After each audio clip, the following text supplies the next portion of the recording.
Skittles, drop it.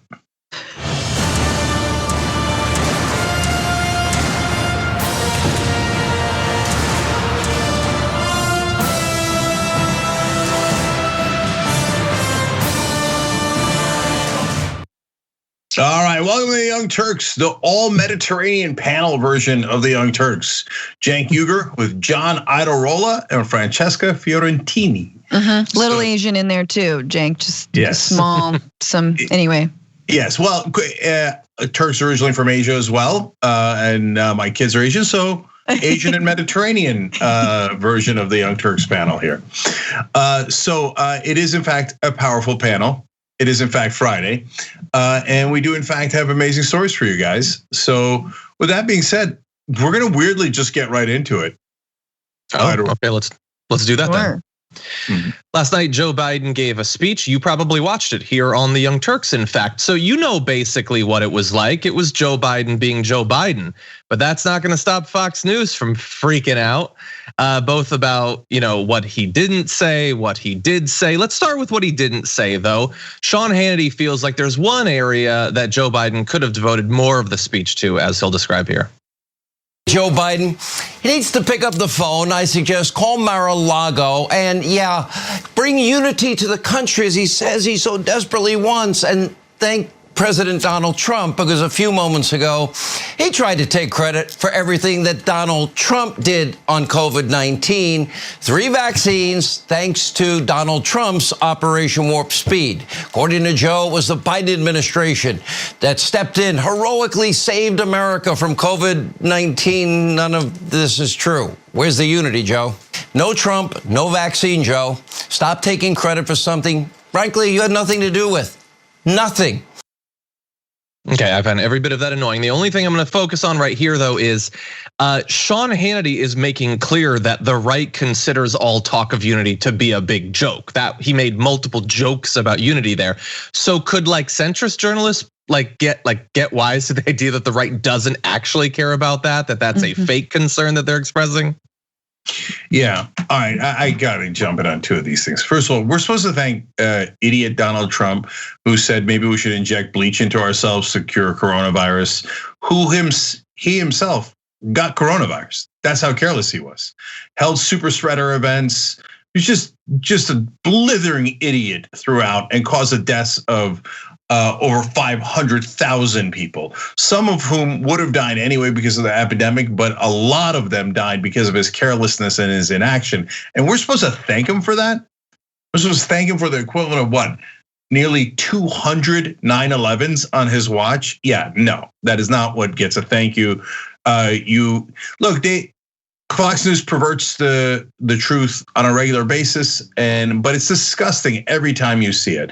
And I'm sure that Hannity had the same advice for Trump when he got into office, saying, "Hey, Obama handed you this incredible roaring economy, and so you should thank him. You should call him and thank him." And Trump did, right? He constantly thanked Obama for the great economy that he gave him. And of course, if you remember, we've showed you all these slides in the past. Trump numbers in the stock market, unemployment, GDP, every metric was lower growth than Obama's. So he just took Obama's economy and made it a little worse, and then during coronavirus made it way worse. But I don't ever remember him thanking Obama for that giant gift that he was handed. No, thanking Trump for COVID-19. You might as well it's like thanking the police for the Black Lives Matter movement. Without you, we wouldn't have had this incredible civil rights struggle. So thank you and all the work you've done. No, you might as well thank COVID-19. Go thank a bat in a cave who pooed on a pig or however it started. That's the level of insanity that it would take to thank Trump.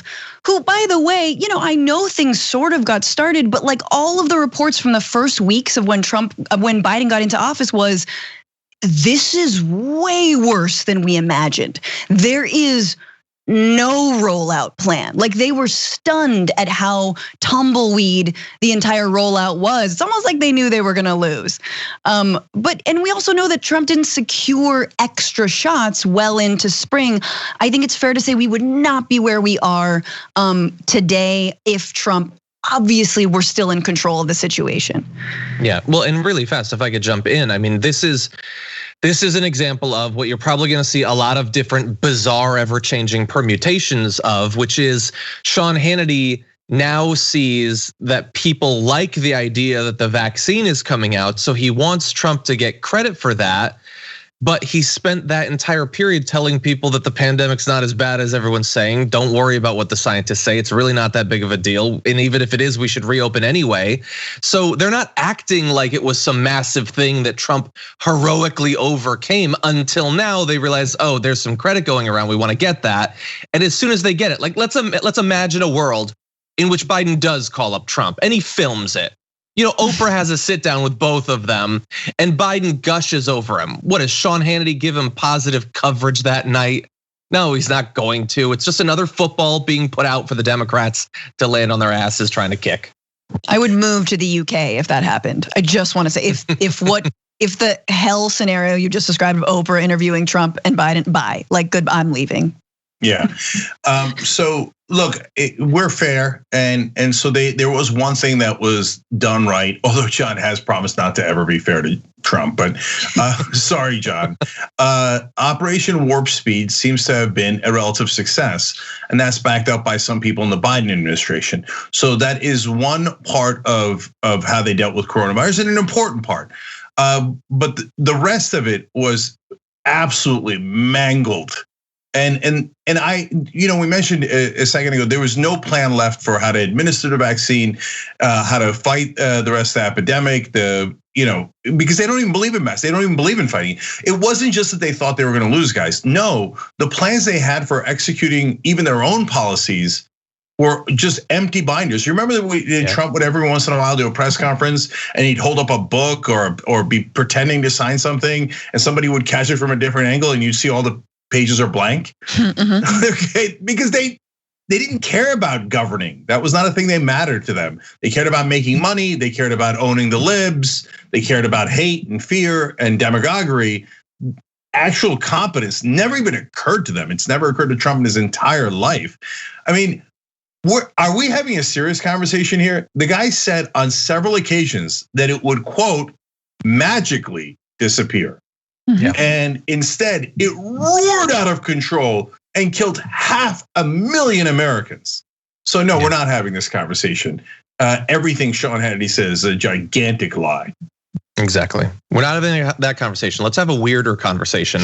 As weird as some of Fox News's coverage of Biden's speech has been, the actual lead-in to one of their commentators addressing it might have even been weirder. Because with Tucker Carlson, they decided, well, this is a guy obviously well known for the drama of his facial motions. So let's do a live reaction to Biden's speech. And I think we have a little bit of video of that.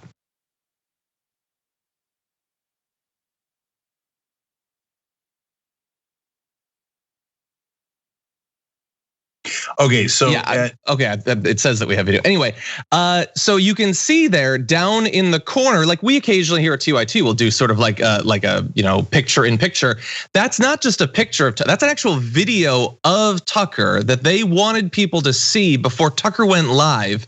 And I think we can zoom into a close up. And no, it's exactly what you expected his facial expression would be. But that was so good that they knew that the audience couldn't wait for Tucker's show to see that facial expression. They have to see it live beforehand. And I don't understand anything having to do with that. Why that was necessary. Honestly, there's some chance they were copying us. Okay, so we've been doing play-by-play coverage for 19 years now. We used to do it on the radio for important speeches, and now obviously we've been doing a video for 15 years, and we did the same exact thing with the Biden one. But when we cover it, we in the small pauses, we actually give commentary. There's a point to it, and then sometimes we'll goof around. Like during the Trump days, I would do the hand motions. I would mimic Trump's hand motions. With Biden, I was doing the Biden lean in. No, guys, this isn't political. This is right? And so, but mainstream media sometimes sees that and they're like, oh, these young Turks are doing really well online and they got the reaction and people love it, right? and then they'll do like a weirdo copy of it. Like, okay, why don't we just put Tucker there? But he doesn't say anything, and he has the same exact facial expression, which he always has. And guys, anyone else on Fox or, not saying anything is already a little weird. Like they don't know what they're doing. But Tucker, everybody knows he has that face. That's the worst face in television. I don't mean in terms of attractiveness. I might compete there. No, that perplexed look that he always has when he has guests on. So the entire time he's looking like, what is going on? I can't understand anything that's being said. That's not the face you put up in a play. Someone once told me Tucker always looks like a kid who has been eating Legos, who's been told he can't. Like right that moment, like. Yeah. Like what do you mean? It was the crunch or crayons or whatever it is. It's resting douchebag face. Yeah, it's also possible that a guy who Legos. If there's any kids eating Legos, it's a different face. But crayons, I get. Yes. Yeah. So I think we do actually have some video, but it's people decided to take that as the springboard to their own creative work. So here we go. Tom, how awesome was that? Tom Brady, Super Bowl MVP 7 times.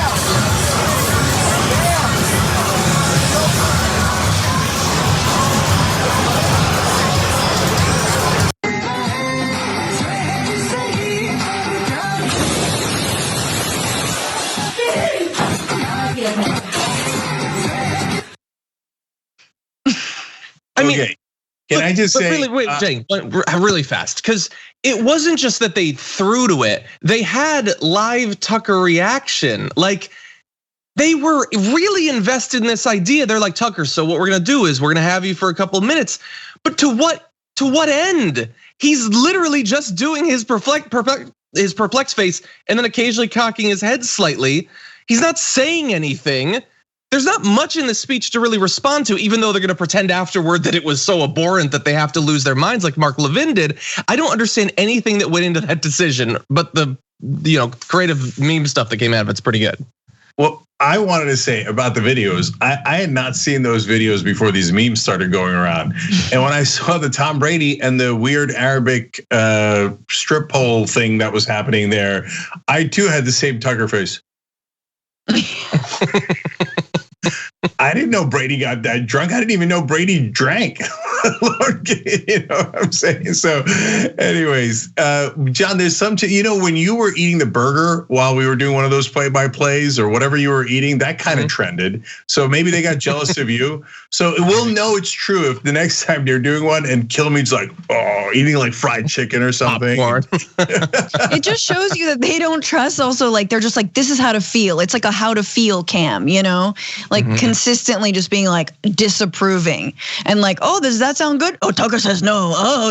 Tucker's still mad. Okay, I'm mad, right? And like just in case you get out of line, just in case you start listening to Biden, the words for themselves, just look at Tucker's face. He tells you how to feel. You know what? It's like the laugh tracks tell you when to laugh. His obvious inability to express anything other than disdain tells you what you should be feeling. Totally. No, God, you guys are making brilliant points. Okay, although I'm thinking we just have your faces from now on. We just do all of us. We just do stories just with our faces. I'm very good at this game. With reactions. Okay, but seriously, the face that is the embodiment of the Fox News ethos, as you guys pointed out, is Tucker's face of like perplexed fear and anger, but they don't really know what to be angry and fearful of.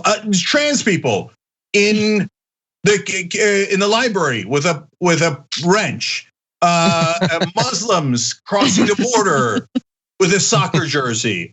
I like it. Okay.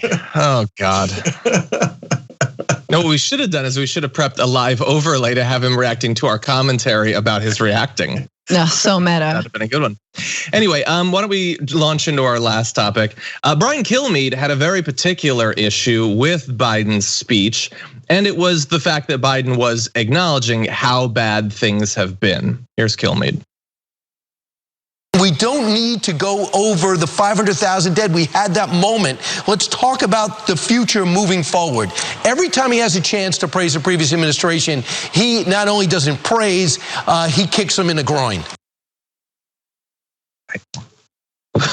the kicking in the groin. Anyway, we don't need to acknowledge the 500 dead. Well, why should they? I mean, they spent so much of the past year focusing so specifically on it.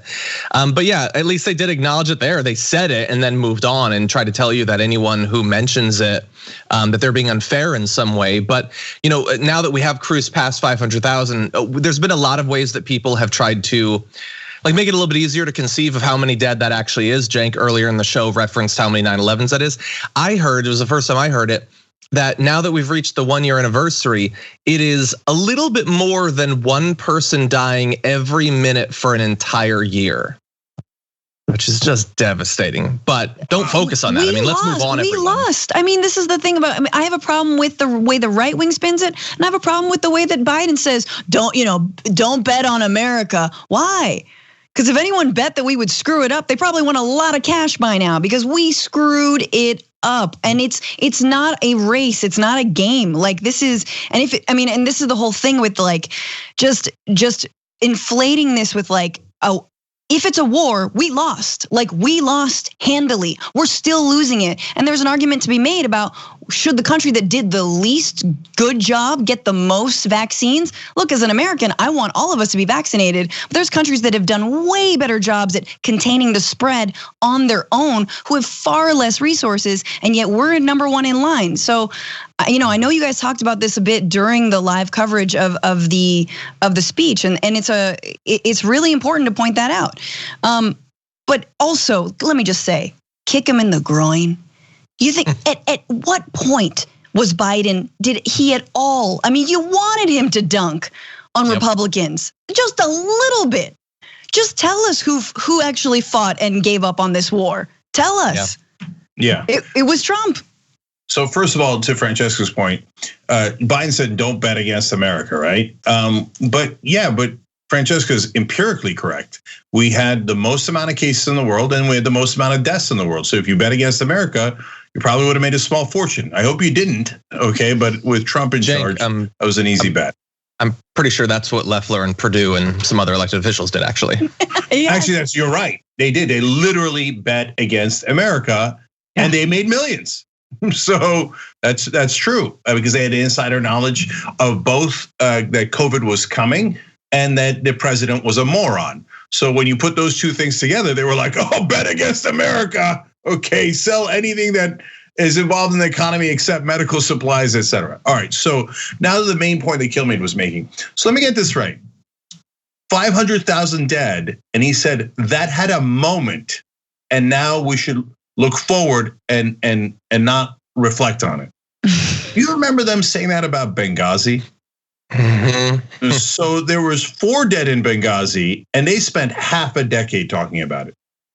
Now there's 500,000 dead. 500,000 dead. And it's like, we had a moment. It's a moment. Who cares? Who cares? Let's move on. What are you gonna do? Congressional investigations or something? No way. No way. We already did 9 on Benghazi. They did more congressional investigations than the number of people who died at Benghazi. If we did the same thing here, we would have over 525,000 congressional investigations to see how badly Trump and his idiot Republican followers and politicians bungled this and led to hundreds of thousands of extra deaths. And then second of all, he was kicking the previous administration in the groin. I mean, if he grazed them, it was like more than they've ever gotten, okay? So, all right, so look, after the speech, Anna and I, in our live coverage, we said, for God's sake, are you ever gonna make your case? There was like a tiny bit of it talking about the $5,600 checks. There's one mention of the Trump administration or something. But here's what the speech you should have given. Hey guys, you're about to get $5,600 on average for a family of 4. You know how many Republicans voted for that? 0. They all wanted you to get no checks at all. They all voted no. They said they wanted it more targeted and more focused. You know what that means? It means less. They wanted you to get less or nothing at all. That's who these sons of bitch Republicans are. In the middle of the worst pandemic, as you're all suffering economically, every single one of them voted against you. Every single one of them voted against you and didn't believe in you, okay? Including that package. Yeah, that would be the beginning of kicking them in the groin, and that would be my warm up. Okay, that'd be my appetizer. So but also, Cenk, you have to say that like go on to the main course, which is if we're trying to vaccinate the Americans. Well, there's money in the package in the bill to vaccinate Americans. So it is no thanks to Republicans for not only never and still not taking this seriously, but also not getting on board to actually try and inoculate people from this virus. Okay, and one more thing, other than noting John's funny faces at any mention of groin, and I was hoping that they would put me in a window. Yeah, yeah, that's right. So. Okay, anyways, so look at these guys, man. Their hypocrisy is hilarious. They're like, you should do like we did and praise previous administrations. Really? Really? You remember all the times Trump would do a national speech like, look, man, I really got to thank Obama. I think that guy was solid. I think he might have even been born here. Okay, that guy handed me an amazing economy. Or did Trump come out there and be like, oh, this dude, you ruined everything. You ruined everything. I'm cleaning up his mess. I'm the best, right? No, after Trump, you're still gonna talk. Shut up. And don't ever, ever, ever ask for civility, okay? No one who ever supported Trump for 1 minute gets to talk about civility, period. You wanna take that first break? Yeah, but during the break, we'll have someone in the corner going, okay, we'll be right back.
First programming notes during the break here. We're dominating Twitch on the weekends, and the guy mainly doing is Brett Ehrlich. He's putting a Uger maneuver on Twitch. You get that headlock, you just can't get out of it. So the headlock starts tonight, 9 p.m. Eastern. It's on Common Room. Yasmin Khan, Adiana Vega, and Nick Marzak, and of course Brett Ehrlich. How is that not fun? I don't see any world or universe or multiverse in which that show is not fun. Twitch.tv/TYT, take a hype train over there.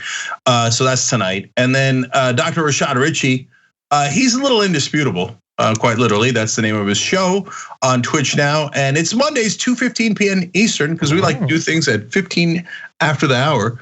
We're the only people who do that. There is probably a reason for it. All right, anyway, Rashad is awesome. Do not miss that show. If you're watching on Twitch, it's live. It's live. It's free when it's live. But if you want to catch any of these shows later, that's why God created Amazon Prime, so you could use Bezos bucks to sign up for free to our Twitch channel, and we get the money. Okay, speaking of money, Aspiration. They're a progressive financial institution, pretty much the only one. So put your money there. They give you great rates, and they actually try to save the planet.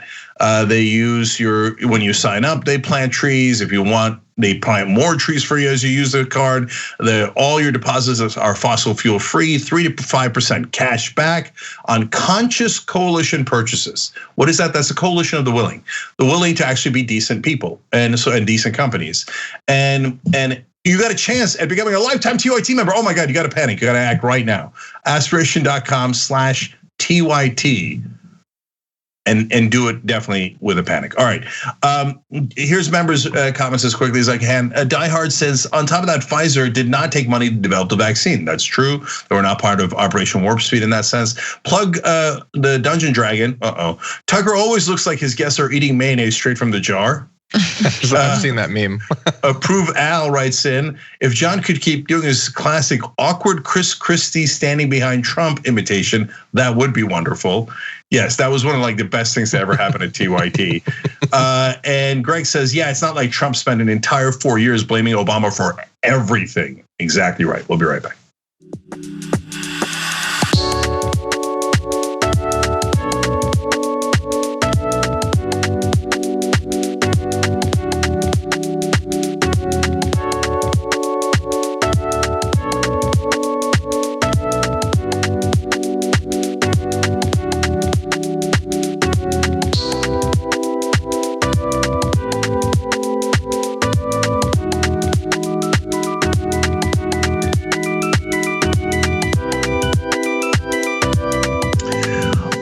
Back on the Young Turks, Cenk, John, and Francesca with you. I usually read the comments during the break for some of our audience, but I got to read a couple here.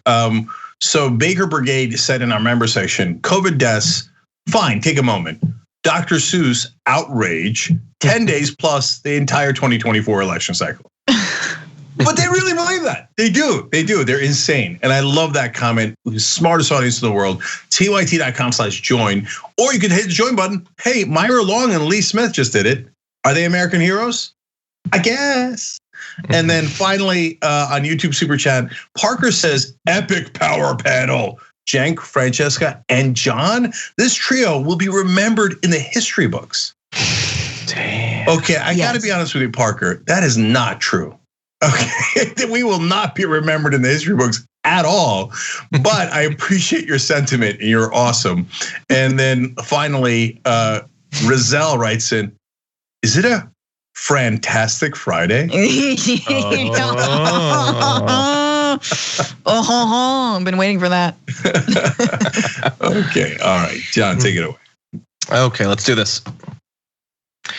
Well, the COVID aid bill was generally good. There were a couple of negative turns through the course of it being negotiated and eventually passed. And perhaps the worst was the stripping out of the raise to the minimum wage to $15 an hour. So what path forward does it have? Well, it looks pretty dark from the outside. But one representative, Pramila Jayapal, chair of the Congressional Progressive Caucus, she says that she still has faith that Biden is still going to work on it, as she'll make clear. The president called me today to thank me for the work on the bill, and we talked about a $15 minimum wage, and he again recommitted to me how committed he is to getting this done and to getting it done quickly and to, getting a $15 minimum wage passed. And I believe him, Dean. We are going to have some disappointments on bills that aren't going to pass the Senate, and then I think that is going to give us the opening to reform the filibuster. I like Pramila Jayapal. I think that she's good, but I think her faith here might well be misplaced. I'm sure Joe Biden would like it or whatever, but I don't know, Cenk. I have a feeling you probably are not as confident following her phone call with the president. No, not at all. So, because of the sorry state of American media, politicians assume that people in media are supposed to be supporters of the different camps, that they're not actually doing journalism, that they're just supposed to pick allies and back those allies no matter what. So I think that's why some progressives get even more upset at us, because they think, well, you're supposed to just blindly follow us. You're not supposed to challenge us too. No, that was never part of the deal. We believe in fighting for change. If we believed you were going to fight for change, and in a lot of ways you have, and we support that 100%. But when you don't, that's our job to call it out. Now, does that mean they're bad people? Not at all. Pramila Jayapal is a lovely person. She really is. She has great intent. She means well, and she actually wants to get those bills passed. Okay, she does.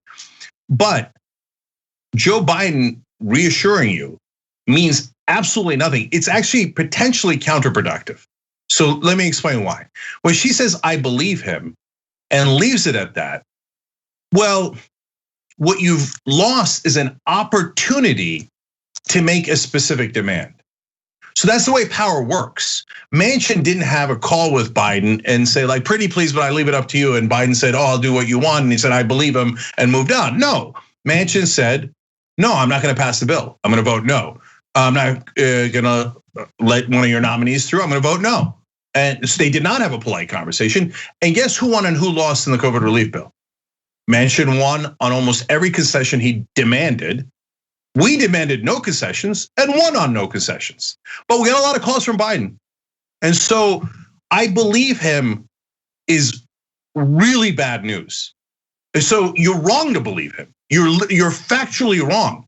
Now, we already proved this. We said on this show before the bill, well before, months before, weeks before, days before, we were right at every step.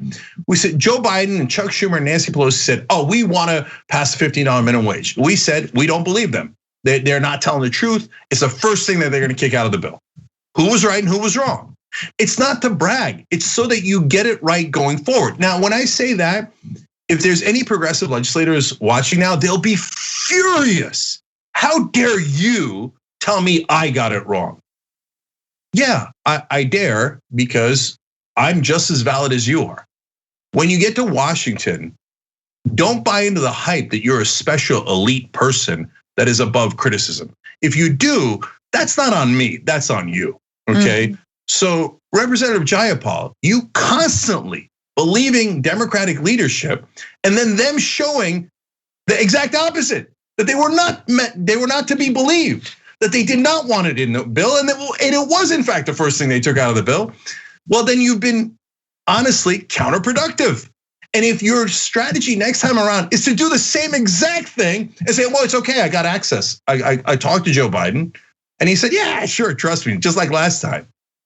Well, then that's an incorrect strategy. Your intent is wonderful, I don't question that at all.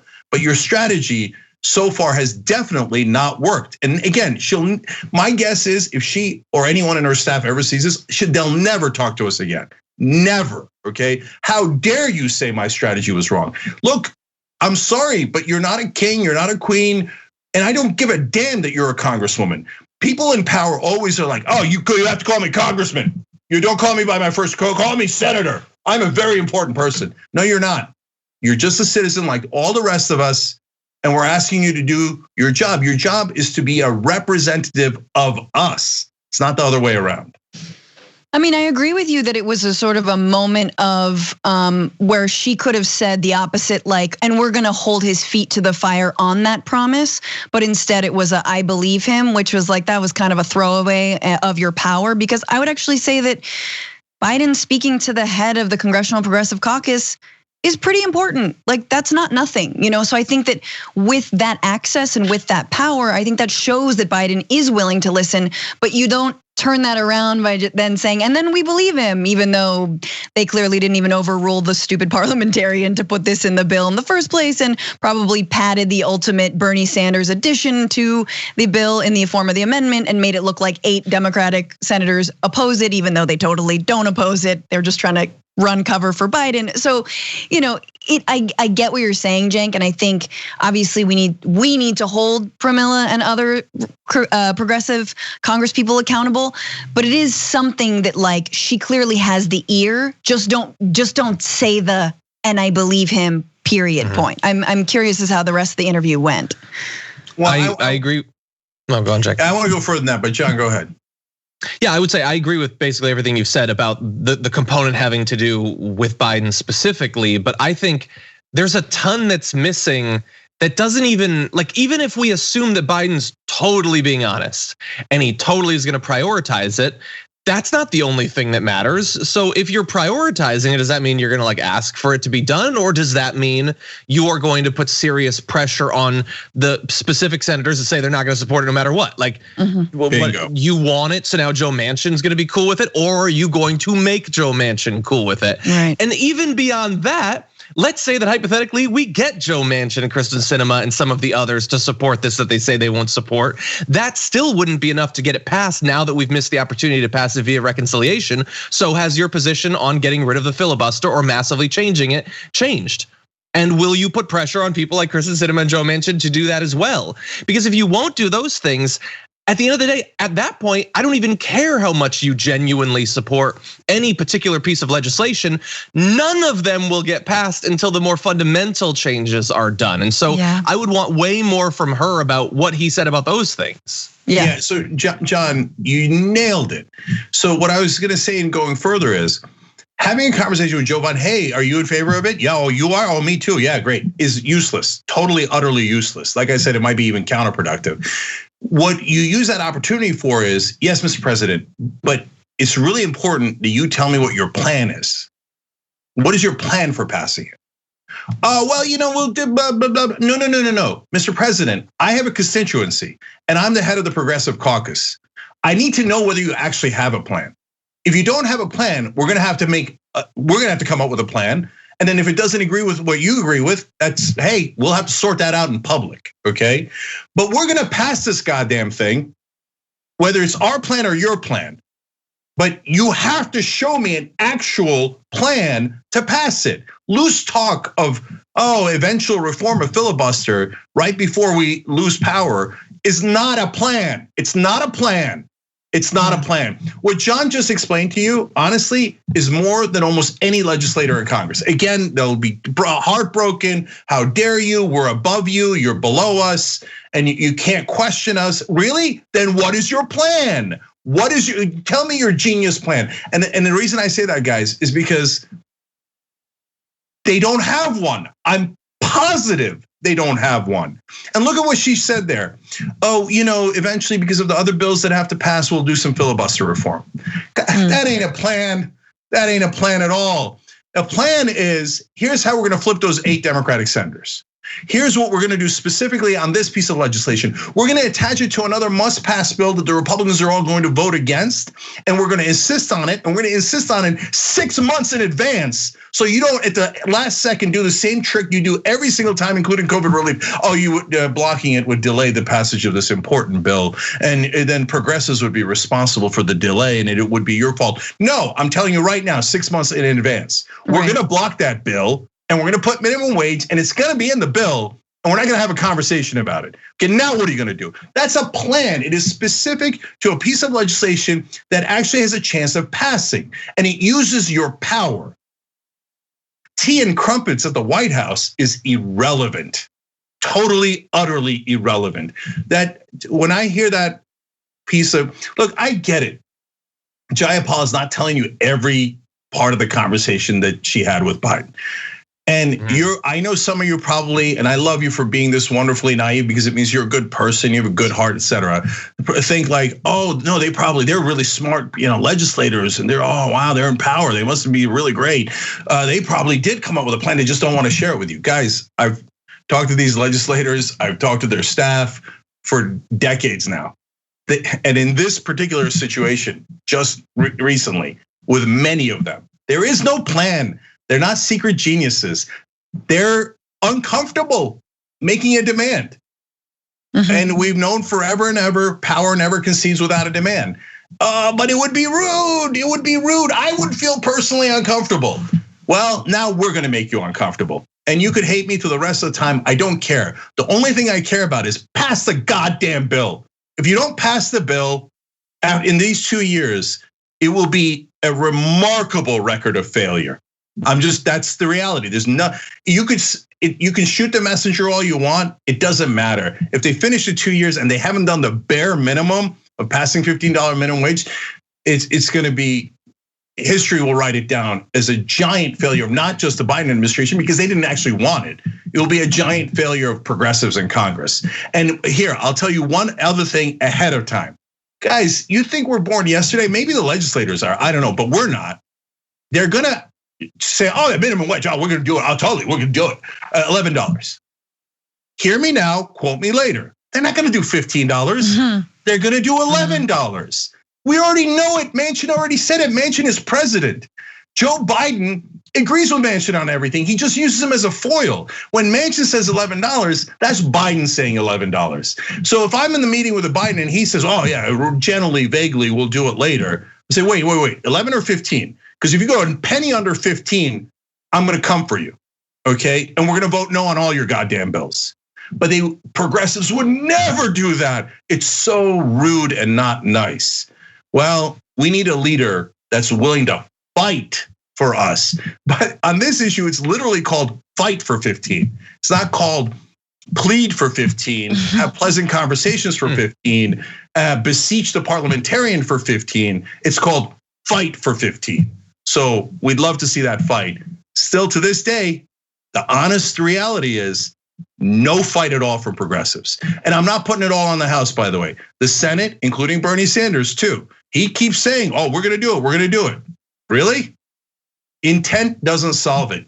It has to be intent with execution. What is your strategy? What is your plan? I've never seen one and it doesn't exist. Why don't we take that second break, Cenk? All right, we'll be back.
Back during the break, and let me read a couple of comments here.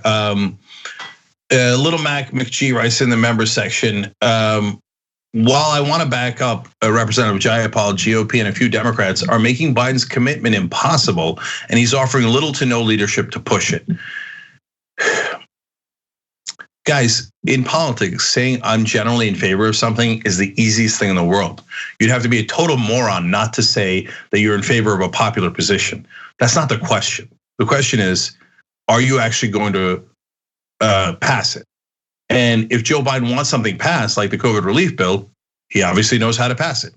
His big claim to fame is, oh, I know the Senate better than anyone else, and I could work the Senate to pass things.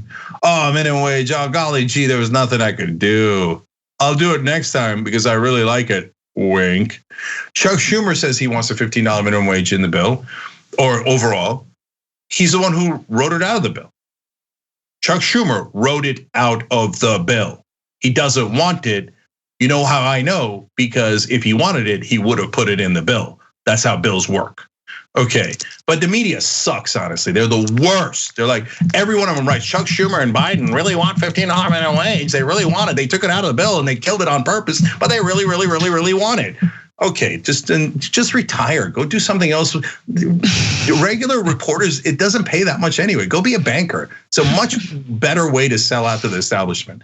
Okay, Selam Kardeşim, apparently Turkish, writes in the member section, Cenk, that $50 you won from Too Strong Coffee will help your finances the next time you bet Anna. Oh, thanks. Way to turn it around on me. Okay, I thought for a second it was going to be a compliment. Anyway, what he's referring to is St. Patrick's Day special at twostrongcoffee.com/TYT. Put the /TYT in there, and you spin the wheel. You could win $50. You could win a whole bunch of things. Check that out. It's progressive coffee and it's delicious coffee. I wish I got to more of your comments. We'll be back.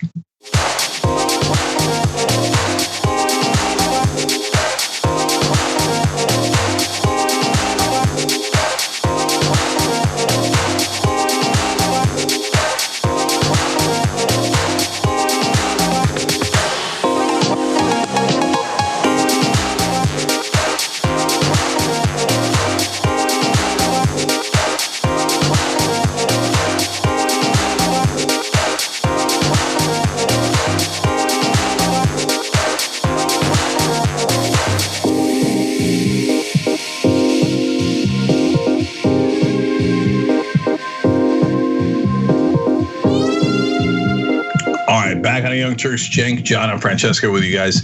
All right, let's do it. Let's do this next story, John. Let's do it. Things have been moving fast in Governor Cuomo's ever expanding set of scandals over the past 48 hours, from the news that his office apparently reached out to a number of different former employees to see if they'd spoken to the first accuser, which seems weird and intimidating. And it turns out that a former aide says that it was in fact intimidating and she felt bewildered by it. To yesterday, during an emergency meeting, the state assembly announcing that it is going to be starting an impeachment inquiry involving both the allegations of sexual harassment and assault, as well as the nursing death scandal. To about 40% of his entire party's members in the Assembly and the Senate signing on, asking for him to immediately resign. And then there was this morning when Representative Alexandria Ocasio-Cortez tweeted that after 2 accounts of sexual assault, 4 accounts of harassment, the Attorney General's investigation finding the governor's admin hid nursing home data from the legislature and public, saying we agree with the 55 plus members of the New York State Legislature that the governor must resign. That was a letter that she put out with Congressman Bowman. Then at least 11 of the Democratic House representatives from New York called for him to resign, and including Jerry Nadler, by the way. And then just as we were going live, Senators Schumer and Gillibrand both also said that it's time for the governor to resign. As of this afternoon, he said that he would not, which is what they always say until they do. But he seems like a fighter. Cenk and Francesca, what do you think? Is he going to stick around no matter how many people tell him if Biden gets involved? Yeah, I'm really curious what you think, Francesca. There's one part of this that I'm a little torn about. So that's already interesting, right? So there's nothing that I'm torn about in regards to Andrew Cuomo.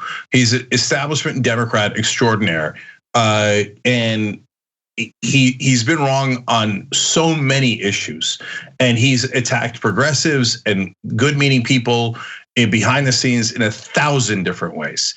And he's a political apparatchik extraordinaire. Now he's claiming like, oh, I'm just a regular Joe. Dude, your name is Cuomo.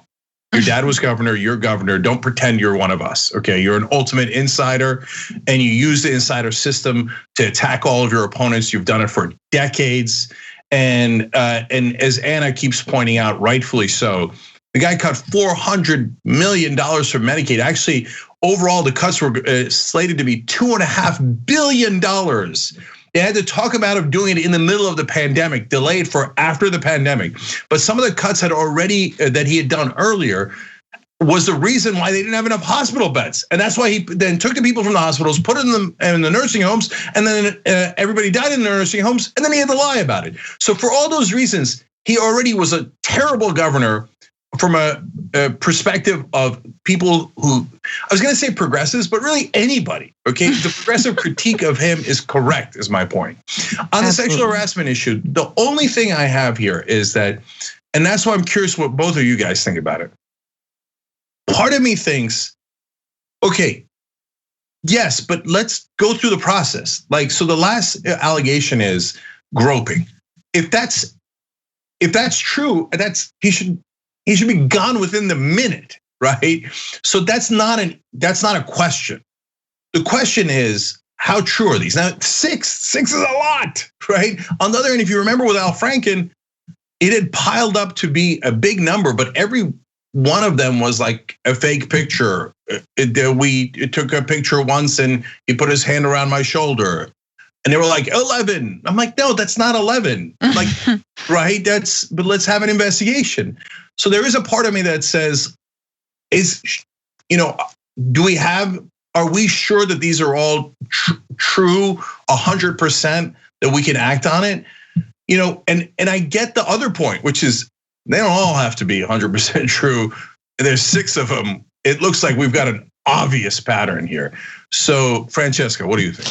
Oh yeah, no, there's when this first broke weeks ago, I was like, I've never been more sure that there was a giant iceberg underneath this very, very tiny little tip that we're seeing sticking out of the water here. Like, you knew that Cuomo, and I'm just, it's his, I don't know, I'm not trying to be anti-Italian as someone, I'm like, don't go to the Mafia Sopranos things, but like the guy, clearly, and exactly all the reasons that you said, in the ways that he's bullied around his political opponents for years, in the ways that he is so Trumpian, in that he's gotten everything from his father, and then also in the cavalier ways, because some of these incidents were while he was rising to stardom, which I gotta say, man, it's been real fun to watch him fall. As someone who was never on board for the rise, who was like, oh, look, it's a politician doing the absolute bare minimum.